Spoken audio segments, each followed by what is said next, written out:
Og jeg bliver ikke bedre og bedre gående, og skal jeg måske gå ind med rollator på et tidspunkt. Nu har jeg købt den her madras, den virker ikke, og hvad skal jeg nu købe? Og så du køber det færdig, og det er så tit, jeg oplever, at folk siger, hvad skal jeg gøre? Altså, der er mange, der virkelig er syge, rygopererede.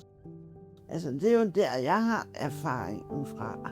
Men jeg så den opslaget på Facebook, hvor de tilbød gratis at komme ud og måle ryggen op. Og det gør de jo så, og så kan de jo se, at jeg ikke ligger korrekt i min seng. Så har jeg jo fordelen at indstille, og det er det, der er vigtigt. Altså, han indstiller den, fordi der er noget inde på midten, der er lidt hårdere end ude i siderne. Og derved har jeg jo haft lidt mere behov, måske til at få det indstillet, end andre har. Og den service, ja, den følger med sengen resten af den tid, man har den seng. Og det er jo også en smaddervigtig ting, at man har den service.